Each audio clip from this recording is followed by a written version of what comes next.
Hey guys, what is up, and I welcome each and every one of you to a new League of Legends video. Today we'll be taking an early look into patch 9.3 because there's some spicy changes already there. So as usual, if you guys end up enjoying this video, then don't forget to hit that like button. But this video is going to be made in collaboration with Pro Guides. It's a website that helps you improve your overall League of Legends gameplay and knowledge, and with the season finally begun, this is the perfect time to check them out. The link is down below. Alright, so the very first thing I actually want to talk about is going to be some changes coming over to Akali. Now, I did mention how Akali's Shroud is being reverted, right? Well, I mean, the changes are finally on the PvE server and they're worse than I thought. So, check this out. Akali, 5-point strike, which is her Q. No longer does this heal Akali. Believe it or not, this is a pretty big nerf because the sustain on her Q is important in the laning phase and it is very, very useful. But then as you move on to her W, Twilight Shroud, not only is the cooldown being increased on this ability as you rank it up, so level 5 of the ability is increased by 2 seconds, well, Akali is also no longer hidden from towers when shrouded. Now this was a change that a lot of people have wanted on Akali's W, and it seems like Riot is finally giving the people what they want. Personally, as someone that plays Akali, I don't mind too much as long as they give her power elsewhere, though at the moment on the PvE server, they seem like they are doing nothing but stripping the power away from her. So as it stands right now on the PvE server, this is gonna absolutely just completely annihilate the champion, and she is going to be a dead champion,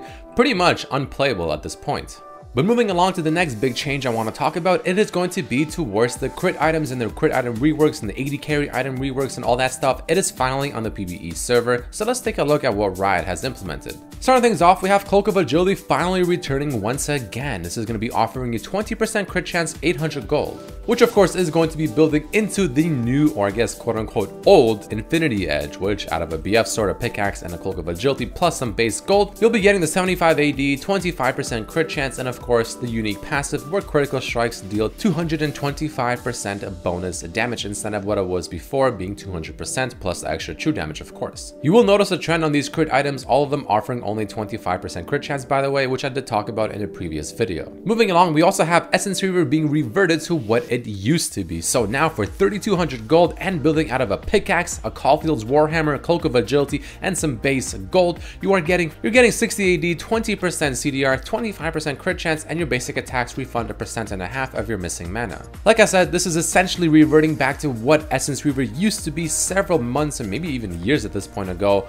back when people actually enjoyed the item and thought it was an actual good item. So this change and the change to Infinity Edge I think are the good changes, but now we move into the changes that are a little bit more questionable for the crit items. So starting things off with Rapid Firecannon, the critical strike chance is being lowered by 5%, the cost is being lowered by 200 at least, and that's about it for that one. So essentially you're losing 5% crit chance for 200 gold. Not the worst thing in the world, but I mean still losing 5% crit chance is not obviously ideal technically as an item in itself, but usually when you combine all the items together, they will kind of work together better, since 25% here, there, and there, that's 75%, and you're good to go. But anyways, moving along to Runaan's Hurricane, the critical strike is also being lowered by 5%, the movement speed is also being lowered by 2%, and the cost is being lowered by 200. So these are a little bit better changes than what we initially saw back when Riot released that first post talking about these changes. They were absolutely horrendous. It seems like Riot made a little bit of adjustments here and there, and it's honestly not too bad at the moment. And then you also have Static Shift, where the attack speed is actually being increased by 5%, the critical strike chance being lowered down to 25%, the cost also being lowered down by 200,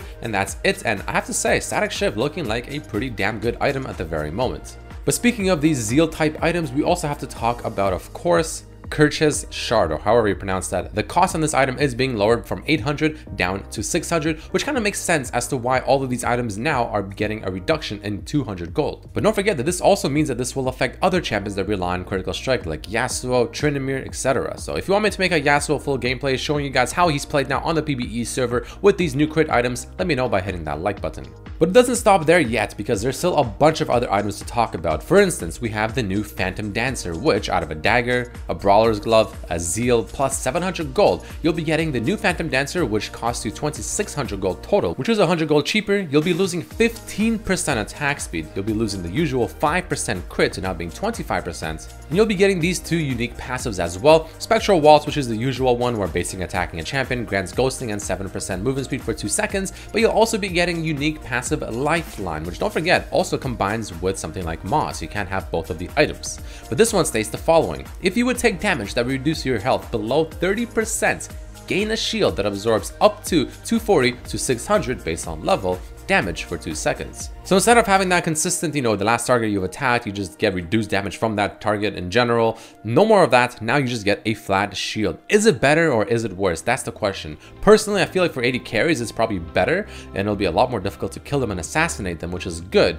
But it's going to be a lot worse, in my opinion, for other champions that maybe want to get this item, like maybe Yasuo, maybe somebody like Bruisers that want to split push and 1v1. It's definitely worse for those champions. But then we have yet another new item coming out called the Spear of Shojin, now available on Summoner's Rift. This one is going to be building out of a BF sword, a long sword, Kindle gem, and 950 gold. So a combined total cost of 3,400 gold, giving you 60 AD, 250 health, and 20% CDR with a unique passive that states, after you cast your ultimate, your next basic attack within 10 seconds grants Awakened Dragon for 6 seconds, which gives you 50% attack speed, and basic attacks refund 20% of your remaining non-ultimate cooldowns. So as I'm sure you've already guessed, this is essentially the current Essence Reader we have on the live service at the very moment, turned into just a worse version. Because not only do you not get the base mana nor the ability to get mana back per auto attack, but it also costs more for less stats. So instead of the mana, you now get a little bit of extra HP, which some would call worth, but you're still getting overall less stats considering you get less AD and the item costs more. And the final change for the crit items is the new Storm Razor, which out of a BF sword, longsword, and a Kerchez shard plus 650 gold,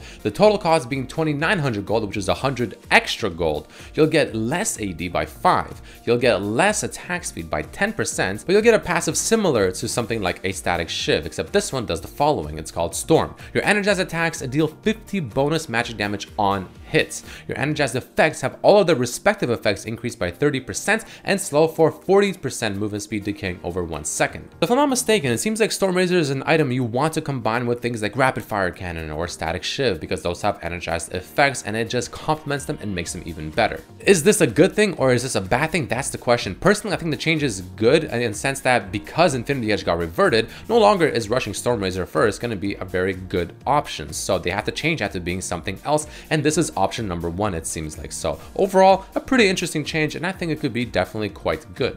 But let's move away from the changes happening to the crit items for a bit and go back to the champions, where I want to talk about Aatrox, where you'll notice that his HP regeneration growth has actually been increased and his base HP per 5 has also been increased. However, going over to his E ability Umbral Dash, it now only heals on damage to champions, which is fantastic, huge nerf. But no longer does his E ability have charges, but to compensate, the cooldown is of course substantially lower, which I don't think is going to be enough to make up for the fact that you don't have charges. All in all, other than the base HP and stuff being increased, this is going to be an actual nerf. Then moving on to Kamil very quickly, it now states for her E ability Hookshot now only stuns champions. Now whether or not this can still be used on things like Scuttlecraft to stun it to reduce its armor, and as jungle Kamil of course kill it faster, is still up for question. But it seems like the intention is to hit jungle Kamil, because of course if you're playing lane Kamil, it doesn't really matter too much for you since it still stuns champions and that's all you really care about. But moving along, we have yet another set of changes coming over to IRELIA. So starting off with her base armor and HP per level, both of those are being increased. But then you have her passive Ionian Fervor with an changed effect. It states the following: stacks now grants stacking attack speed, and at max stacks grants bonus damage on hits. Max stacks increase from 4 to 5, and you can get stacks from minions. Moving on to her W, you have Defiant Dance, where the damage reduction has been increased by 10%. However, it has a new effect thing that states the following: the damage reduction can now only be worked against physical damage. So no longer does her W do anything whatsoever against mages or just any AP damage at all, which is going to nerf her mid lane power quite a bit. So that W change is going to be quite impactful for IRELIA, so you don't have to worry about seeing her mid lane too much often, unless of course the IRELIA is purposely picking IRELIA mid lane into a matchup she knows is not a mage, and in that case maybe like a Zed or Talon, it shouldn't be too bad. But later on in the game this will still impact her in teamfights quite a bit, so something to watch out for sure. And the last change coming over is going to be somewhat of a mini rework coming over to Vi, where starting with her passive Blast Shield, the cooldown has been changed to now being from 12 to 8 to being just flat 12 regardless. The shield size has been changed from 10% max HP to 15% max HP, so a nice little buff there, and it has a new effect that states the shield cooldown is reduced by 3 seconds whenever you proc Denting Blows. And if you're not aware, Denting Blows is her W. Then you have her Q ability, where the base damage has been completely gutted, but now instead of scaling off of 160% bonus AD, you have scaling off of 140% total AD, so that kind of makes up for it. but no longer does it deal reduced damage to minions and monsters, so that seems like it's going to be quite good, of course, for jungle vibe. Moving along, we also have her W denting blows, where the attack speed has also been changed in this ability to start a little bit slower, so 20% level 1 rather than 30%, but it goes up to 60% rather than 50% by rank 5. Then you have her E ability, which works a little bit better with overall attack speed, so it just works more fluidly. The AD ratio has been lowered, the AP ratio has actually been increased, and it can now crit. And not just the actual ability itself on the target you hit, but the AoE portion of it, so that's gonna make some pretty spicy vibe builds coming out for sure. And the final change to her is towards her ultimate, where the damage on it has been increased overall. No longer does it deal reduced damage to additional targets, the CC duration on secondary targets has actually been increased, and the knockback distance on secondary targets has also been decreased to kind of force Vi to really get to her target and move everyone else aside. So overall, the intent of these changes for Vi apparently was for her burst damage to be down a bit with her Q and R, her in-fight tankiness to be way up with her passive, her AoE CC to be up, and her sustained DPS to also be up. But either way guys, that is going to be about it for this video. There you have it, already some massive changes on the PvE server. Let me know what you think about them down below, especially the changes coming over to Akali. I'm definitely curious to see what you guys think about that. But thank you so much for watching. If you did enjoy the video, then don't forget to hit that like button, subscribe if you haven't, check out my other videos as well, and I'll see you for the next one. Peace.